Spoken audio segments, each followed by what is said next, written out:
শুরুতে মডেলিং, পরে ছোট পর্দায় জনপ্রিয়তা। সেই অহনা রহমান এখন ধর্মীয় চেতনাকে সামনে রেখে এক নতুন মোড় নিয়েছেন জীবনে। ওমরা পালন শেষে আমূল পরিবর্তন আনেন পোশাক আচরণে। তবে এখানেই শেষ নয়। ধর্মীয় অনুশাসনে জীবনযাপন শুরু করলেও নেটিজেনদের কটাক্ষ আর প্রশ্নে জর্জরিত এই অভিনেত্রী। একবার এক সাক্ষাৎকারে অহনা জানিয়েছিলেন, নাটকের বাইরে তিনি মাথার কাপড় ফেলতে চান না।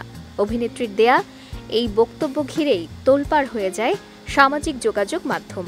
কেউ বলছেন লোক দেখানো ধর্মানুভূতি, আবার কেউ সরাসরি বলেছেন ধর্মে বিশ্বাস থাকলে অভিনয় কেন। ইনকাম সোর্সের এই মুহূর্তে অন্য পথ থাকলে আমি সেখানেই যাইতাম। বর্তমানে বোরকা এবং হিজাব পরিধান করে ধর্মীয় অনুশাসন মেনে চলতে দেখা যায় অহনাকে।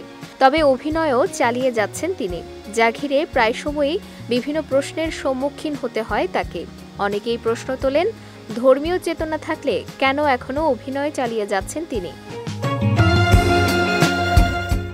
সম্প্রতি সাংবাদিকদের দেয়া এক সাক্ষাৎকারে এসব বিতর্কের জবাব দেন অহনা। তিনি জানান, অভিনয় ছাড়া উপার্জনের জন্য অন্য কোনো মাধ্যম থাকলে শোবিজাঙ্গন ছেড়ে দিতেন তিনি। অহনা বলেন, ইনকাম সোর্সের এই মুহূর্তে অন্য কোনো পথ থাকলে আমি সেখানেই যেতাম।